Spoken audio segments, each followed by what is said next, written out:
September 26, 1918. Before dawn's first light, more than 1 million American soldiers assembled along the tree-lined ridges of the Argonne Forest. Each man carried standard-issue Springfield rifle, a canteen of lukewarm water, and the weight of anticipation that comes when history hangs in the balance. As the guns roared to life in a 3-hour rolling barrage, the ground trembled and the mist of morning turned crimson with smoke and scattered shrapnel. This was the Meuse-Argonne Offensive, the climactic push of the Allied 100 Days that would force Germany to its knees and etch the names of the Doughboys into legend. In the summer of 1918, the Western Front had stagnated into a deadly stalemate. Trench lines snaked from the North Sea to Switzerland, each yard of earth contested by barbed wire and deep dugouts. Marshal Ferdinand Foch, newly appointed Allied Supreme Commander, conceived a converging series of thrusts designed to overwhelm German defenses. One spearhead would strike the Sedan rail hub, another would smash the Hindenburg line near Cambrai, and the American First Army, under General John J. Pershing, would drive through the rugged Argonne sector. It was a grand gamble in strategy and logistics. Pershing, determined to maintain American autonomy, insisted on planning and executing the operation under U.S. command rather than fragmenting his divisions under French control. His chief planner, Colonel George C. Marshall, choreographed a logistical ballet unlike anything seen before. Railheads were extended into remote clearings. Motor convoys funneled rations and ammunition down narrow forest roads. Mobile bakeries churned out fresh loaves by the thousands, and field hospitals prepared to receive the wounded on demand. By late September, 820,000 troops, nearly 2,700 guns, 189 tanks, and 821 aircraft were massed for the assault. Secrecy was paramount. Engineers widened logging trails, camouflaged passing trains with burlap-covered flat cars, and planted pickets to screen against German scouts. At night, headlight black locomotives hissed into position, delivering horses for artillery teams and crates of grenades. Forward dumps of hardtack, salted beef, and canned coffee lay buried beneath camouflage nets. Each delivery adhered to timetables so precise that ammunition trains ran to the minute, because once those guns fell silent and the infantry climbed out of their dugouts, there would be no margin for error. Intelligence gathering fused French and American resources. Biplane observers circled high above the Argonne canopy, sketching wire emplacements and pillboxes. French sapper units spent weeks carving sapper lanes, explosive line corridors through dense undergrowth, so tanks and infantry could penetrate the German second and third lines. Wireless intercepts hinted at reinforcements moving westward, but enemy officers had no inkling of the artillery storm waiting for them at 0 hour. The Argonne Forest itself was as formidable as the defenders. Rolling ridges rose and fell beneath a canopy so dense that midday felt like dusk. Every crest bristled with 4 lines of trenches, reinforced with concrete pillboxes and interlocking machine gun nests. In front of Montfaucon, a rocky spur dominating the valley, German observers directed plunging artillery barrages on any sign of movement. To break through, American troops would charge into an environment tailor-made for ambush and attrition. At 5:30 a.m., whistles pierced the smoke. Companies advanced across churned earth under a hail of steel. Some shells fell short, wounding friends. Others overshot, leaving tangled wire intact.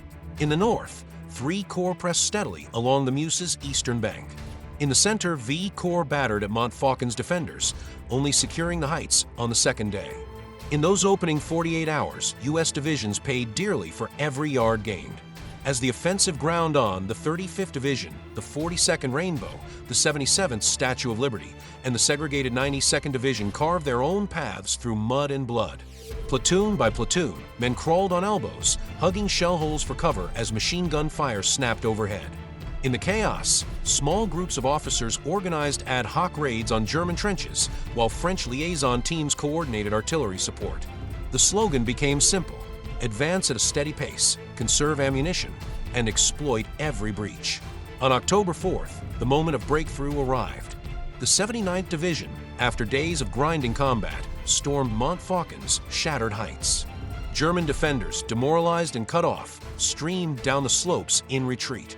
2 days later, the 28th Division struck eastward and severed the Sedan rail junction, the German army's vital supply artery. With rails twisted and telegraph lines down, supply columns ceased to move, and frontline troops began to run short of shells and reinforcements almost overnight. sustainment remained a constant struggle. Autumn rains turned roads into quagmires, artillery ammunition wagons bogged down in mud, becoming targets for sniper fire. Ambulance trains, fitted with rail-mounted stretchers, waited at sidings on the desert front. Doctors and stretcher-bearers worked round the clock in canvas-lined tents, performing emergency amputations beneath flickering lanterns. Yet morale found small sparks. Letters from home delivered in rare batches, tins of coffee and chocolate bars smuggled forward, and the occasional donut dropped by a Red Cross volunteer who became known as the Donut Dolly. Parallel to the infantry assault, tanks and aircraft played evolving roles. French Renault FT light tanks, sometimes no more than wooden frames with machine guns, plowed through gaps in the wire, drawing fire and creating breathing room for riflemen. Many broke down under the strain of shell-scarred terrain, but those that made it forward offered critical support. In the skies, American pursuit squadrons strafed retreating columns, while observation planes directed counter-battery fire to silence hidden German guns. Communications depended on a patchwork of field telephones, homing pigeons, signal flares, and carrier dogs.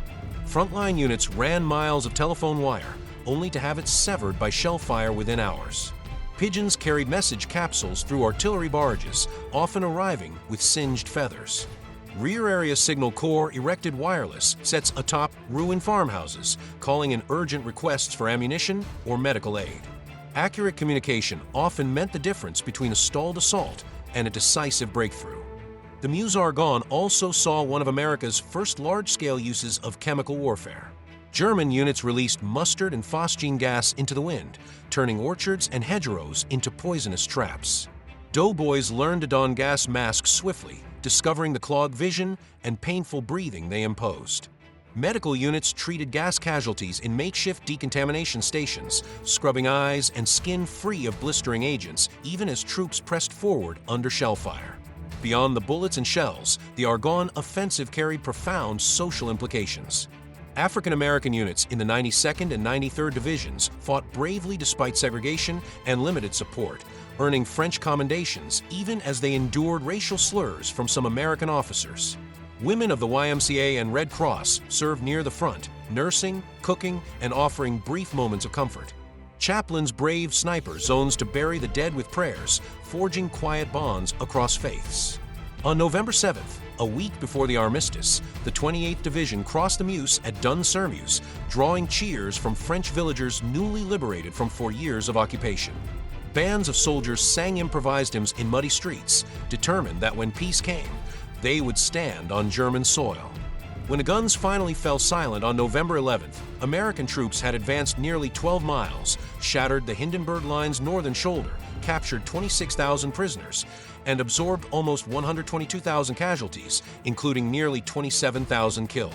In the weeks that followed, Pershing's men served in the Army of Occupation, policing towns and rebuilding rail lines.